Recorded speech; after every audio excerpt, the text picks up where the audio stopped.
যুবকেরা একজনকে ভালো করে চিনে, যার নাম হলো মাইকেল জ্যাকসন। যুবকদের মোবাইলে এখনো ইউটিউবের মধ্যে দেখা যাবে ডাউনলোড করে মাইকেল জ্যাকসনের গান শুনে দেখা দেখা নিজেও ড্যান্স করে। মাইকেল জ্যাকসন কেমনে ড্যান্স করে, নিজেও ড্যান্স করে। তুই মাইকেল জ্যাকসনের ইতিহাস এমন কেউ নাই বান্দা তোমরা জানো না, ওনার ব্যাপারে ভালো করেই জানো। মাইকেল জ্যাকসন চিন্তা করলো, এই দুনিয়াতে আমার 150 বছর বেঁচে থাকা লাগবে। 150 বছর দুনিয়াতে বাঁচার জন্য 12 জন ডাক্তার নিযুক্ত করে দিল। এই ডাক্তারেরা, আমি যখন খাবার খাবো এই খাবারটাকে বারবার টেস্ট করে আমার সামনে আনবা। যখন আমার 1 গ্লাস পানি দিয়ে দিবা, এই পানিটা দেওয়ার সময় 2, 3 বার, 4 বার, 5 বার টেস্ট করার পরে এরপরে আমার কাছে আনবা। এখন আমার মনে বড় চিন্তা, 150 বছর এই দুনিয়ার ভোগ্য সামগ্রী আমার ভোগ করা লাগবে। আল্লাহ কয়, দুনিয়ার কোন ডক্টর বাঁচাইতে পারবে না, দুনিয়ার কোন কবিরাজ বাঁচাইতে পারবে না, দুনিয়ার কোন গণকেরা বলতেও পারবে না কোন জায়গায় কোন সময় বান্দা তোমার মরণ হয়ে যাবে। ওই মাইকেল জ্যাকসন এত চেষ্টা করার পর আল্লাহ কয়, সব জীবন দেওয়ার মালিক আমি আল্লাহ, সব আমার হাতের মধ্যে রেখে দিলাম।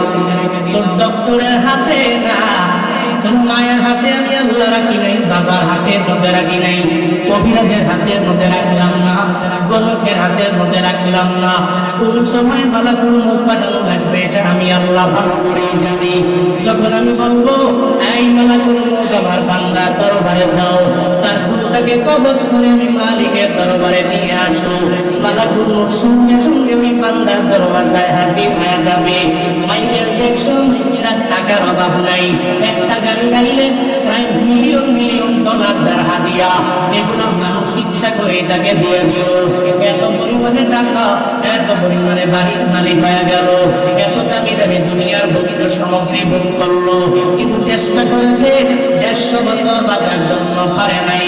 50 বছরে আমার মাওলা কয়, মালাকুল মউত যাও যাও, ওই ব্যক্তির সামনে যাও, তার থেকে রূহটাকে কবজ কইরা নিয়ে আসো। এর মানে হলো সেই জায়গায় মাইকেল জ্যাকসন 150 বছর পর্যন্ত বাঁচতে পারে নাই। আমার মতো জুনায়েদুল হাবিব, কারিয়া পুরাই হাবিবুল্লাহ বাজান, আবু বকর সুতারা একজন মরণের গ্যারান্টি বান্দা দেওয়া যাবে না। একজন জানে চিল্লা বলো তার না, ইয়া ইলাহি তো মেরা মালিক হ্যায়, ইয়া ইলাহি তো মেরা খালিক হ্যায়, ইয়া ইলাহি তো মেরা নাম হ্যায়, ইয়া ইলাহি তো মেরা নাম হ্যায়। মরণের গ্যারান্টি কেউ দিতে পারবে? বলেন না পারবে? এই জন্য প্রত্যেকটা হার্ট বিটেই, প্রত্যেকটা নিঃশ্বাসে প্রশ্বাসে আমরা একজনকে স্মরণ করবো। তিনি কে? আরো জোরে বলেন, তিনি কে?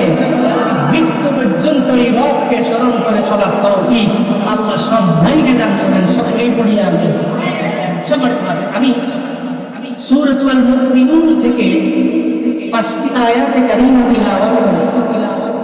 সূরাতুল মুমিনুন ঈমানদারদের সূরা। কাদের সূরা? বলেন না কাদের সূরা? ঈমানদারদের সূরা। রাখবেন, যে ব্যক্তি ঈমান আনে ও ব্যক্তি মুমিন। যে ব্যক্তি ঈমান আনে সে কি? মুমিন। যে ব্যক্তি ইসলাম ধর্ম গ্রহণ করে ওই ব্যক্তি মুসলমান। যে ব্যক্তি নেফাকি করে, কপটতা অন্তরে নিয়ে চলে, সে মুনাফিক। যে ব্যক্তি শিরিক করে সে মুশরিক। যে ব্যক্তি তাকওয়া নিয়ে চলে ও মুত্তাকি। প্রত্যেকটাই ইসমে ফাইলের সিগা, প্রত্যেকটাই। যে ব্যক্তি যেটা করে সেটা অবশ্যই ফাইল এবং ফতটা। যে ব্যক্তি ঈমান আনে ওই ব্যক্তি হচ্ছে মুমিন।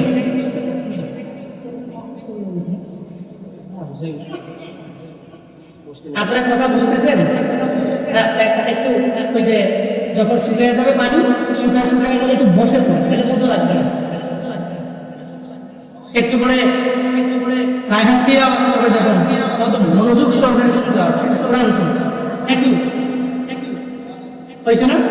একটু বসেন, যারা দাঁড়িয়ে আছেন একটু বসেন। আর আমি যা করি সই হয় একটু আওয়াজ দিয়ে, হ্যাঁ ইনশাআল্লাহ।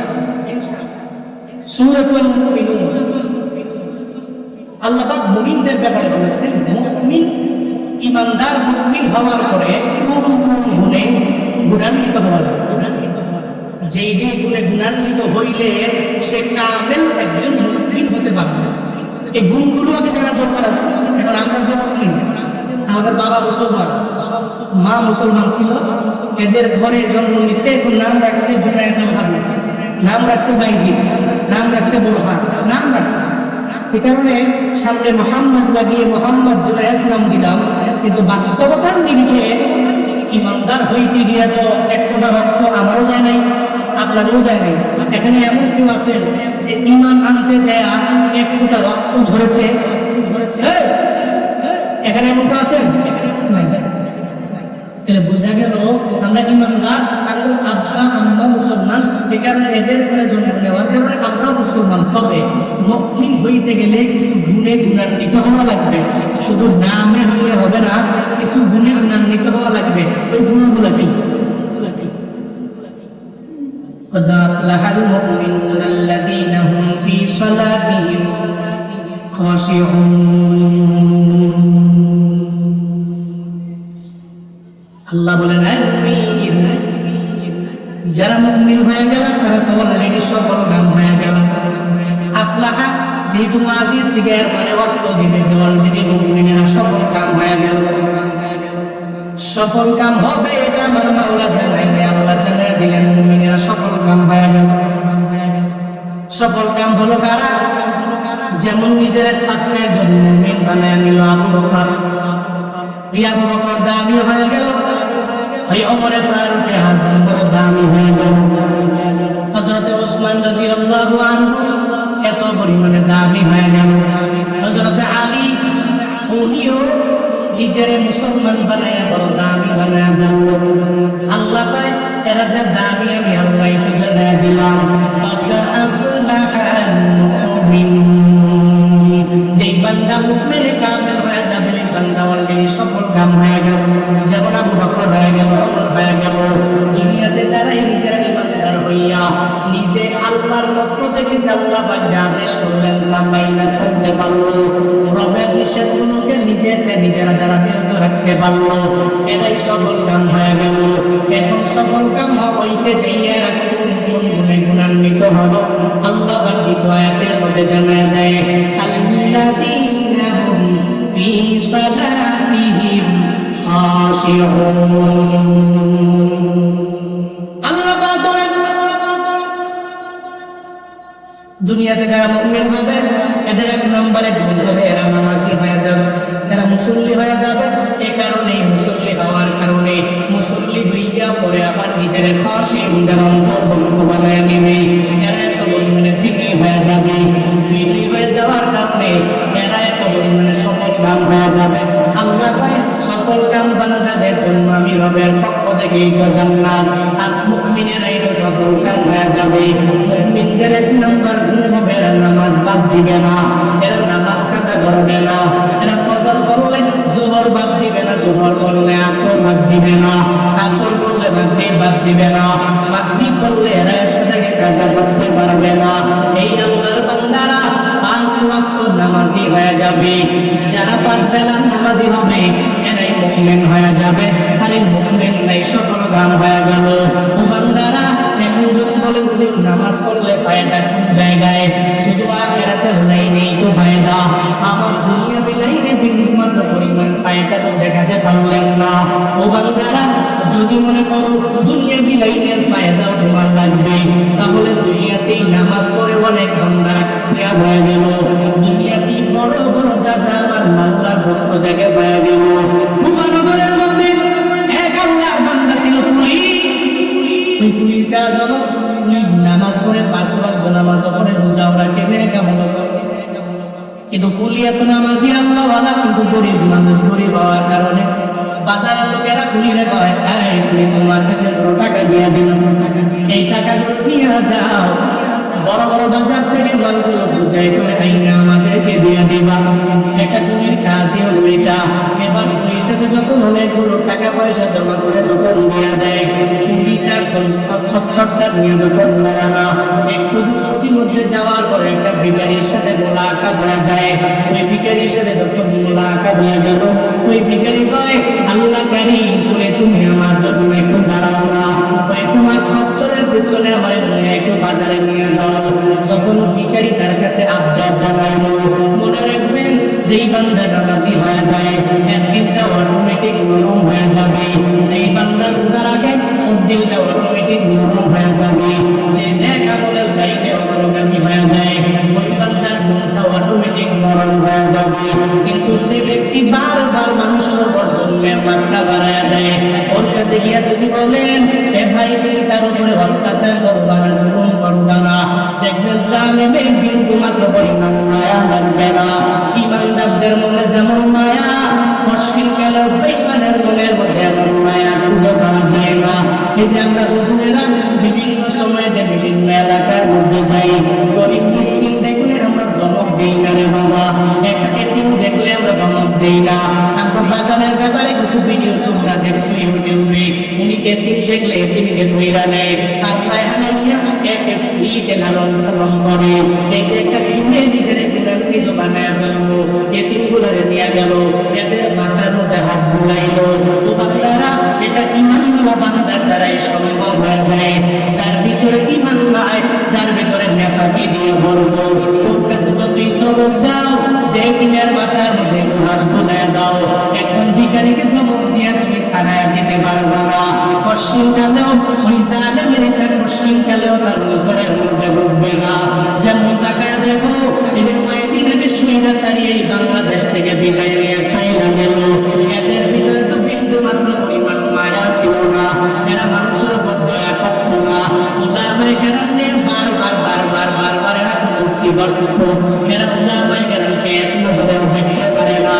এমন একটা পরিস্থিতি হয়ে গেল, ছোট ছোট মাজলুম বাচ্চাদেরকে এরা বাজার করে জুলুম কইরা এদেরকে এত অত্যাচারী বানায় ফেললো। আল্লাহ কয় ঈমানদার আমার যে বান্দা হয়ে যাবে, এদের দিলটা নরম হয়ে যাবে। যারা জালেম এদের মনটা নরম হয় না, এরা উলামায়ে কেরামের জন্য এদের মনটা নরম হবে না। যারা উনার দিকে তাকায় দেখো, যে ফেরাউন মুসার ব্যাপারে এত পরিমাণে কঠোর হয়ে গেল, মায়া নাই। নমরুদের দিকে তাকায় দেখো, ওই নমরুদ ইব্রাহিমের ব্যাপারে বিন্দু মাত্র পরিমাণ মায়া নাই। আবু জাহাল উতবা সাহেবা আমার মদিনাওয়ালা নবীর প্রতি মায়া নাই। যারা ইতিপূর্বে বাংলাদেশ থেকে ক্ষমতাচ্যুত হয়ে গেল, এদেরও উলামায়ে কেরামের প্রতি মায়া বিন্দু মাত্র পরিমাণ ছিল না, ঠিক কিনা?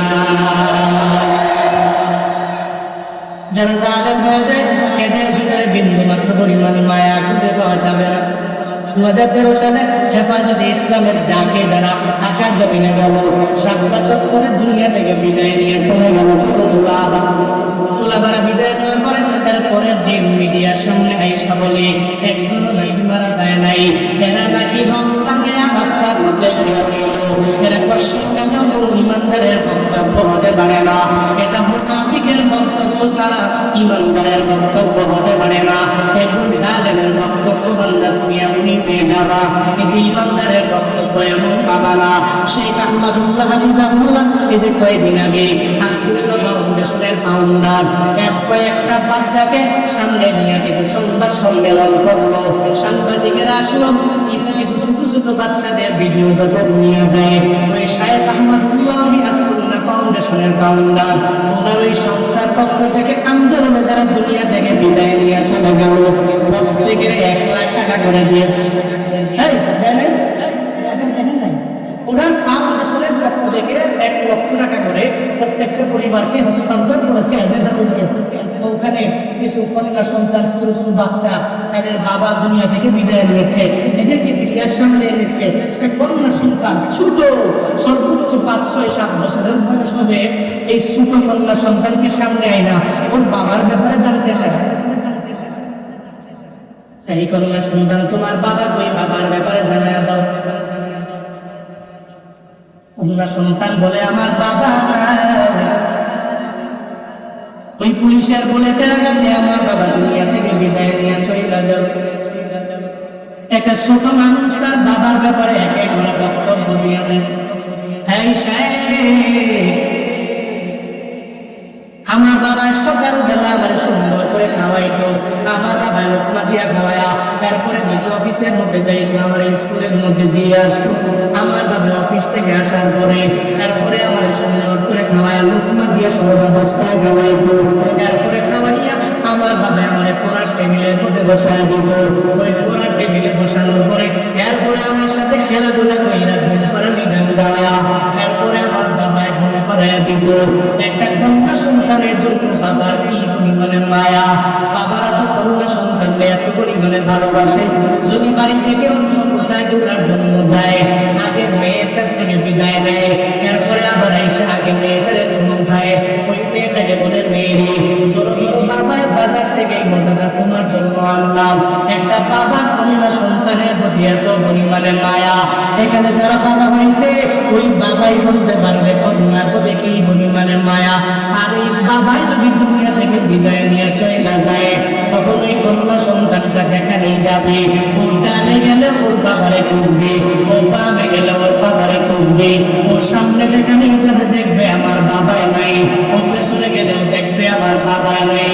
ও যখন আশ্রমে যাবে মনে করতো আমার বাবাই আমার নিয়ে আসতো, আজকে আমার বাবা কোথায় গেল, ওখানে গিয়েও বাবারে খুঁজে পাবে না।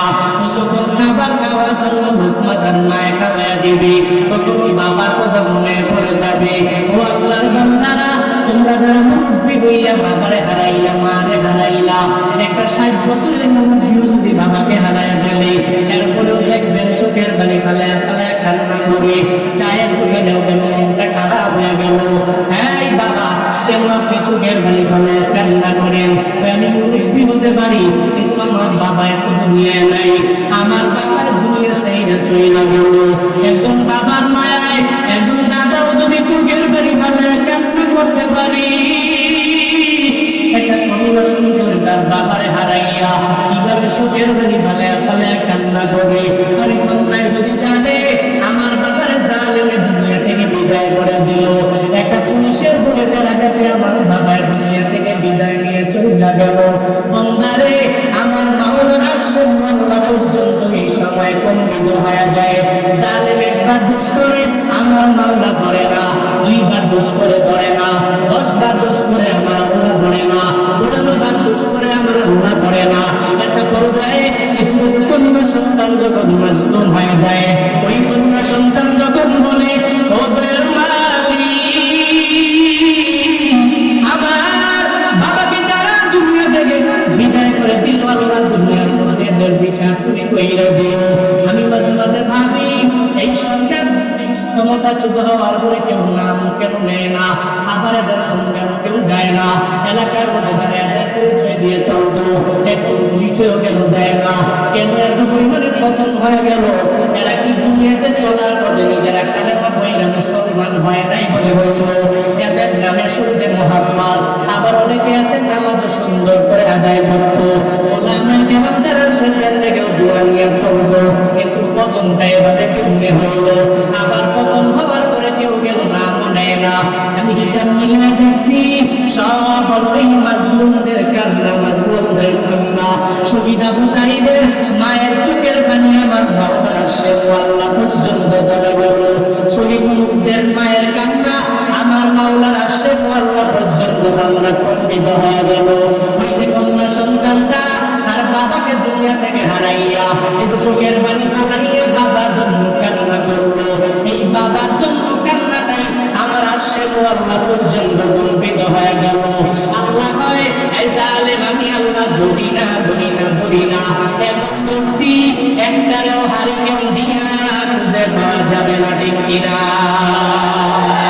দুনিয়াতে যারা জালেম এদের ভিতরে বিন্দু মাত্র পরিমাণ মায়া থাকবে না, দরদ থাকবে না, দয়াও করবে না। আর এই মাটির মানুষ যারা ইমানদার হয়ে যাবে, মাটির মানুষ হয়ে যাবে, এদের অন্তরের মধ্যে আমার মাওলার ভয় থাকবে, এরা দয়া নিয়ে আগায় যাবে। বলতেছিলাম ওই পুলিশ সামনে একটা ভিখারি দাঁড়ায় গেল, ভিখারি আল্লাহ কারীম, হ্যাঁ পুলিশ তুমি কোথায় যাও? বলে আমি বাজারে যাব, আমার খচ্চরের পিছনে নিয়ে নাও, এরপরে আমাকে সঙ্গে করে নিয়ে যাও, আমি ওই বাজারের মধ্যে যাইতে চাই। এবার তুমি তো মানুষের উপর দিয়ে দেখে তার ভিতরে ভিতরে কি আছে জানে না, সঙ্গে সঙ্গে লইয়া লইল ওই তারাও তুমি আমার খচ্চরের পিছনে ওঠো, তোমাকে সঙ্গে করে নিয়ে যাব। একটু দূর যাওয়ার পরে যখন দিন একটা রাস্তা চলে আসলো, এর মানে এই দুইটা রাস্তা দিয়ে বাজারে যাওয়া যাবে। বড় বাজারে একটা রাস্তা দিয়ে অনেক মানুষ যায়, আর একটা রাস্তা দিয়ে মানুষ যায় না। এবার প্রতিদিন মানুষ যেই রাস্তা দিয়ে বড় বাজারের মধ্যে যায়, ওখানে যাওয়ার পরে ভিখারি কয় তাই তুমি কোন রাস্তা দিয়ে যাবা? যে রাস্তা দিয়ে মানুষ যায় ওই রাস্তা দিয়ে যাব, যে রাস্তায় জনমানুষ নাই ওই রাস্তায় যাওয়া যাবে না, ডাকাতের ভয় থাকতে পারে। ওই ভিখারি কয় প্রতিদিন তো এই রোড দিয়েই যাও, আজকে এই রোড দিয়ে যাওয়ার দরকার নাই, আজকে তোমার এই রোডে নিয়ে যাব, এই রোডে নিয়ে যাইতে পারলে খচ্চরটা সুন্দর করে তোমার খাইয়া পেটও ভরে যাবে। এরপরে সঙ্গে করে বলে আমরা গন্তব্যস্থলেও বসতে পারবো। তুমি তো মুমিন, ঈমান আনার কারণে মনটা বড় নরম। এরপরে ভিখারি কয় চলো চলো ভিখারি, আমার সঙ্গে রওনা হও, অসুবিধা নাই, তোমার সাথে আজকে পারবো। যে রোডে দিয়ে মানুষ যায় না ওই রোডে দিয়ে যখন রওনা, প্রতিমধ্যে যাওয়ার পরে দেখে জঙ্গল, ওই জঙ্গলের ভিতরে রাস্তা যখন হারায় ফেললো, ওই ব্যক্তি একবার ভিখারি এখন তো রাস্তা পাওয়া যায় না, রাস্তা কোথায় আগে বলো, ওই রাস্তা কোথায় এটা বলার আগে একটু দাঁড়াও, আগে আমার আগের পরিচয়টা তোমার আমি দিয়ে দিই। সঙ্গে সঙ্গে ভিখারি লাফ দিয়ে খচ্চর থেকে যখন নেমে যায়, কোমর থেকে খঞ্জরটা বের করে, খঞ্জর বের করে বলে বুড়ি হে আমায় তুমি চিনো নাই, আমায় তুমি চিনলা না, আর তুমি মনে করেছো আমি রিয়েল ভিখারি, আসলে আমি রিয়েল ভিখারি না, আমি টাকা ভিখারি, আমার উপর দিয়ে একরকম ভিখারিটা তুমি আমায় চিনতে পারবে না। আমরা সমাজে দেখবে এমন লোকের বাবা অভাব নাই, জুম্বা বইরে সুন্দরভাবে চলাফেরা করে, দাড়ি লাগায় চলে, সুন্দর করে টুপিও মাথায় দিয়ে বাগনি লাগায় চলাফেরা করে, আবার ভেতরে ভেতরে সুদি লেনদেন করে আছে না উপর দিয়া ফিটফাট, ভিতরে আছে উপর দিয়া ফিটফাট, ভিতরে ভিতরে সদরকার, উপরে দেখতে নারী চলন বাঁকা, মুনাফিক, নেফাকি, কপটতা, প্রতারণা নিয়ে পুরো অন্তরটাকে ভরপুর করে ফেলেছে। মনে রাখবেন একজন কাফের যেই পরিমাণ ইসলামের ক্ষতি করতে পারে না, এর চাইতে বেশি বেশি ডাবল ট্রিপল ক্ষতি করে মুনাফিকের। কাফের তো ডাইরেক্ট দোষ নেই, ও ডাইরেক্ট দোষী করে।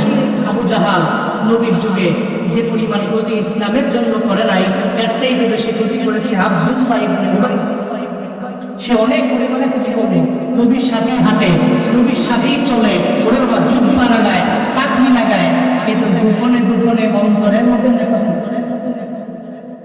অন্তরের মধ্যে কি কপটতা, প্রতারণা দিয়ে করে।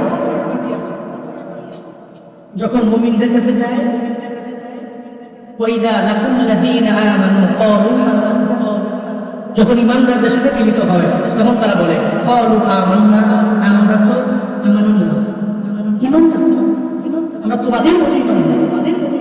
ওয়াইজা ক্বালাউ ইলা শায়াতিনিহিম, যখন তাদের বন্ধু শয়তানের দলবল যারা এদের সাথে যখন মিলিত হয় তখন তারা বলে ক্বালু ইন্না মাআকুম, তারা বলে নিশ্চয়ই আমরা তোমাদের সাথেই আছি, ইন্নামা নাহনু মুস্তাহজিউন, আমরা তো এদের সাথে যাই, উপহাস করেছি, আমরা দিইনি এদের দলে যাইনি, বরং আমরা তো তোমাদের দলেই আছি, মূলত এদের কাছে যাই, এদের সাথে উপহাস করার জন্য যাই।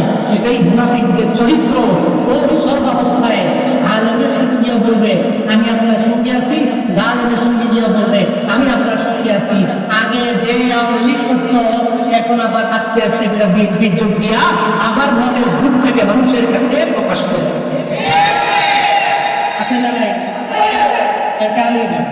এর কারণে রোজগার আওয়ামী লীগ আসবে, এর দলে যোগ দিবে, আবার যখন বিএনপি আসবে বিএনপি যোগ দিবে, বিএনপির পরে আবার আওয়ামী লীগ আসলে যোগ দিবে। এর কাজই এজন্য উপর দিয়া ফিটফাট, ভিতরে ভিতরে সতর্কতা হইলে হবে। আল্লাহ এরকম দ্বিমুখী আচরণ করা থেকে আমাদের প্রত্যেককে রক্ষা করেন। হেফাজত করেন। সকলেই পড়ি আমিন। আরেকটু আওয়াজ করে পড়েন আমিন। আরেকটু জুড়ে পড়েন আমিন। আপনারা রাগ করছেন? হ্যাঁ, কষ্ট পাচ্ছেন নাকি আপনারা?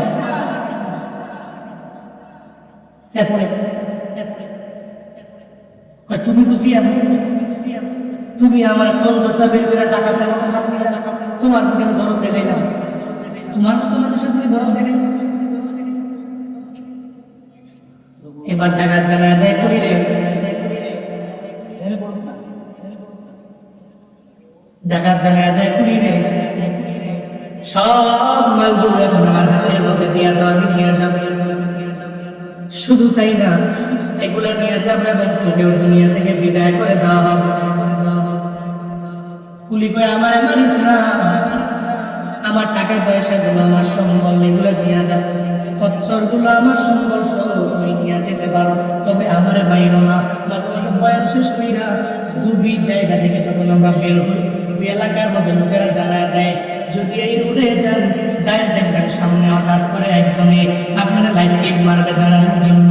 তখন চিন্তা কি বলে দাঁড়ানো যাবে না, জোরে গাড়ি টান দিয়া যাও। এখন যাওয়ার পরে সামনে গিয়ে যদি গাছ আটকে দেয়, ডাকাতে যদি ধরে, করে যদি বলে হুজুর সাহেব বয়ান কইরা যাহা দিয়ে নিয়ে আসলেন সব দিয়ে দেন। তখন মাঝে মাঝে অনেক গভীরে যাওয়ার পরে হাদিয়াটা দিয়ে নিয়ে যাওয়ার পর দেখা হুজুর সাহেব বয়ান করলেন, 1-1.5 ঘন্টা করে হাদিয়া যা পাইছেন, আমরা তো কষ্ট করছি 3 ঘন্টা, আপনি কষ্ট করছেন 1 ঘন্টা, আমরা কষ্ট করেছি 3 ঘন্টা, গাছ টাছ কাটছি, এগুলো ফালাইছি, তো সম্মানী যা পাইছেন দিয়া যান। নেওয়ার পরে কয় বদুয়া দিয়ে দোয়া করুন। কি কয় বদুয়া দিয়ে হুজুর মানুষ তো দোয়া করুন। ওই পরিস্থিতি যদি কেউ পড়ে, হুজুর বাপ দিলাম, আপনারাও যদি করেন, করার পরে কি করবেন? টাকা যা আছে সব নেও, আরো কত টাকা জীবনে আসবে বাঁচলে, মোবাইল টোবাইল যা আছে সব দিয়ে দিলাম, ধরে নেও, আমার গায়ে কোনো টাচ করিব। ঠিক কিনা? বাস্তব তো ঠিক। সঙ্গে সঙ্গে পুলিশ জানায় দেব, আমার মায়েরও না, বরং আমার টাকাগুলো নিয়ে যাও। আমার খরচ তুমি নিয়ে যাও, সব তোমাকে দিয়ে দিতে পারি, কিন্তু আমারে মাইরো না রে।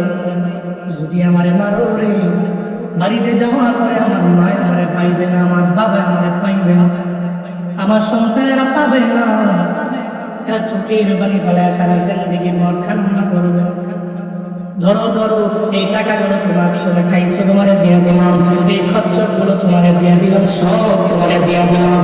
এগুলো নিব, আবার করে দুনিয়া থেকে বিদায় করে দিব, এগুলো নিয়েও করে মারবো, কারণ করে আমাকে বাজারে গিয়ে বইলা দিবা, আমার নাম বয়ে দিবা, এরপর আমাকে দুনিয়া থেকে বিদায় করে দিবে। অসুবিধা নাই, যদি আমারে মারতে চাও মারবা, অসুবিধা নাই, তবে দাঁড়াও, হুজুরের কাছ থেকে আমি বয়ান শুনলাম, মুসলিম যখন বিপদের মধ্যে পড়ে যায়, মুসিবতের মধ্যে পড়ে যায়, একটা ঝামেলার মধ্যে মুমিন যখন কইরা যায়, ও দুনিয়ার মানুষেরা জানায় না, একজন জানায়, চিন্নায়া বলো তারে না। এই যুবকেরা, জীবনে কত বিপদে পড়েছ, জীবনে চলার পথে কত বড় বড় মুসিবতের মধ্যে তোমরা কইরা যাও রে বা। ফেসবুকে স্টোরি দিয়ে দাও, একটা বিপদের মধ্যে পড়ে গেলাম, ডিপ্রেশনে পড়ে গেলাম, তোমরা রিলস বানাইয়া পরে আপলোড দিয়ে দাও, মানুষের জানাও আমি বিপদে পড়লাম, মুসিবতে পড়লাম, বন্ধু বান্ধবের মেসেজ করে আগে জানিয়ে দাও।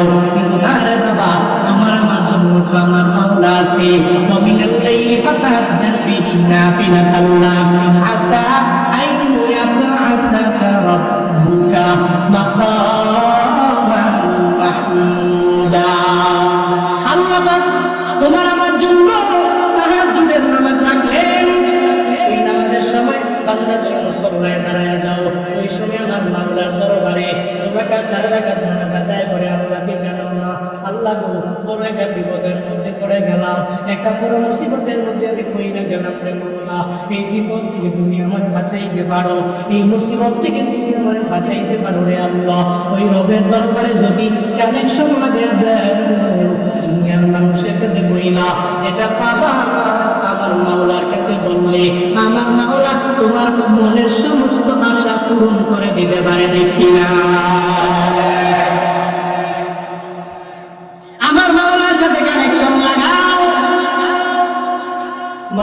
চিন্তা ভাবনা করে হুজুরের কাছ থেকে তো বয়ান শুনছিলাম, মুমিন বিপদে পড়ে গেলে নামাজে দাঁড়ায় যায়।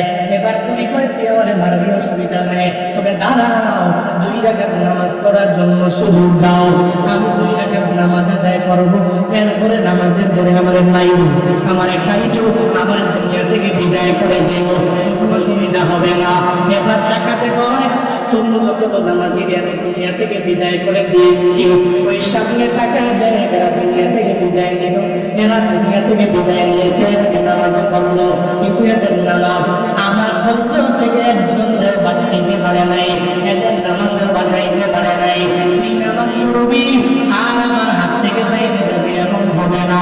এরপর তুমি কয় আমার 2 রাকাত নামাজের জন্য সুযোগ দিয়ে দাও, অসুবিধা নাই, দিয়ে দিলাম।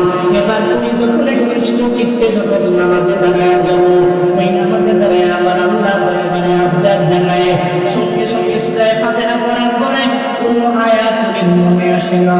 বিপদে যখন পড়ে যায়, মুসিবতের মধ্যে যখন পড়ে যায়, আবার আল্লাহ দরবারে আবদার জানায়, আল্লাহ আম্মাই ইউজিবুল মুস্তার, আম্মাই ইউজিবুল মুস্তার, এটা বারবার বলে আমার আল্লাহ দরবারে বলে, ও দয়ার মালিক, আমি বড় বিপদে পড়েছি, বড় একটা মুসিবতের মধ্যে আমি পড়ে গেলাম। আমি জানি যেই বান্দা বিপদের মধ্যে পড়বে, এই বিপদ থেকে তুমি তো সারাইয়া দিতে পারো। তুমি বিপদ দিলে বান্দা যখন ডাক দেয়, তুমি সঙ্গে সঙ্গে সারা দিয়ে দাও। আম্মাই ইউজিবুল মুস্তার, যখন এই আয়াতটা বারবার যখন নামাজের মধ্যে পড়ে, আমার আল্লাহ ওই বান্দার এই নামাজ থেকে কবুল কইরা নিল।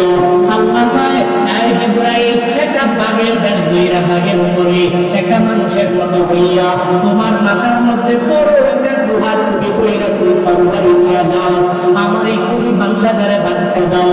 আমার মাওলার কুদরত, সঙ্গে সঙ্গে যখন জিবরাইল চলে আসলো, একটা ভাবযুক্ত বাঘের উপরে একটা মানুষের মতো আকৃতি দিয়া, এরপরে লোহার টুপি পরিয়া তরবারি নিয়ে আসে। ওদিকে যখন কুলি দাঁড়ায় দাঁড়ায় আমার মাওলারে ডাক দেয়, আম্মাই ইউজিবুল মুস্তার, আম্মাই ইউজিবুল মুস্তার, যখন বারবার যখন নামাজের মধ্যে এটা বলে আল্লাহকে ডাক দেয়, ওই পর্যায়ে যখন ওই ফেরেশতা জিবরাইল আসলো, আয়েশার টাকার থেকে দুনিয়া থেকে বিদায় করে দিল, তার দেহ থেকে গর্দানটাকে আলাদা করতে দেরি জমির মধ্যে পড়লো, ওই পুরো দেহটাই সঙ্গে সঙ্গে জমিনকে আল্লাহ আজাদ দিলেন, এই জমিন আমার কাছের বান্দাকে সে হাত তোলার জন্য তরবারি করলো, ওকে দুনিয়াতে রাখা যাবে না, বরং তার পুরো বডিটা জমিন থেকে আগুন উঠে দাও, আগুনে তারে পুড়ে পুড়ে পুড়ে সরকার বানায় দাও।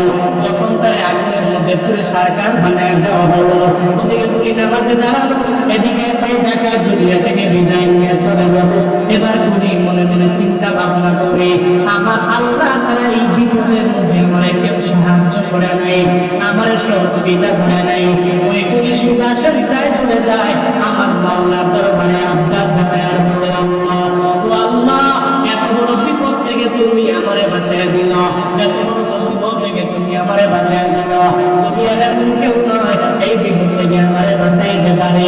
শুকর আদায় করে শেষটা থেকে সালাম ফিরে যখন দৌড়ায়, ওদিকে বাঘের উপরে বডিটাও দৌড়ে যায়, ওই পুলিও পেছনে পেছনে দৌড়ায়। ওই পুলি দেখে বলেন, এই বাঘের অহংকারী ব্যক্তি দাঁড়াও, তোমার পরিচয় তুমি আমারে দিয়ে যাও। বারবার যখন পুলি দৌড়ায়, ওই ব্যক্তি পরিচয় দেয় না। একটু দূরে যাওয়ার পরে পুলি যখন বারবার বারবার আবদার জানায়, একটু পরিচয়টা দিয়ে যাও, ওই ব্যক্তিটা বাঘের উপর থেকে জানায় দেয়, পুলি রে বিপদে পইরা মুসিবতে পইরা যে আল্লাহরে তুমি ভুলো নাই, যে আল্লাহরে তুমি একটু ডাক দিয়ে দিলা, ওই আল্লাহ তো তোমারে অস্বীকার গেলেও ভুলতে পারে না। ফাজকুরুনি আযকুরকুম, বান্দা যখন আমার মাওলারে স্মরণ করি, আল্লাহ তো বান্দারে স্মরণ করে রে বাবা। ও তুমি বিপদের মধ্যে পইরা আমার মাওলারে ডাক দিলা, আম্মাই ইউজিবুল মুস্তার, এটা যখন বারবার বারবার তুমি বললা, আমার আল্লাহ তোমার প্রতি এত পরিমাণে রাজি হয়ে গেল, সন্তুষ্ট হয়ে গেল। আল্লাহ রাজি হইয়া আমার তোমাকে ওই ডাকাত থেকে বাঁচানোর জন্য পাঠিয়ে দিয়েছে। আমি দুনিয়া সাধারণ কেউ না, আমি হলাম আম্মাই ইউজিবুল মুস্তার। কার গোলাম?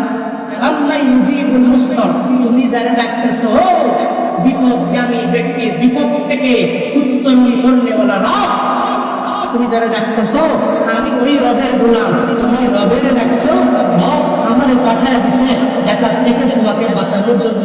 চিল্লায় পড়া যাবে না আল্লাহু আকবার। কাদের গুণ রব্বুল জালালি ওয়াল কামাল, রাব্বি আনতা হাসবি যুল জালাল, তুমি কাদের জলিলুল্লাহ জাহাদা বহর হালে, তুহি মেরা নিগাহদার। মুমিনের এক নম্বরে গুণ হয়ে যাবে, এরা নামাজি হয়ে যাবে, পশ্চিমকাল এরা নামাজ বাদ দিবে না, নামাজ বিনয়ের সাথে এরা পড়বে, নামাজের মুসল্লায় দাঁড়াবে, বিনয় নিয়ে দাঁড়াবে। এবার দুই নম্বরে মুমিনের গুণ হলো ওয়াল্লাযীনা হুম আনিল লাগুই মুরিদুন।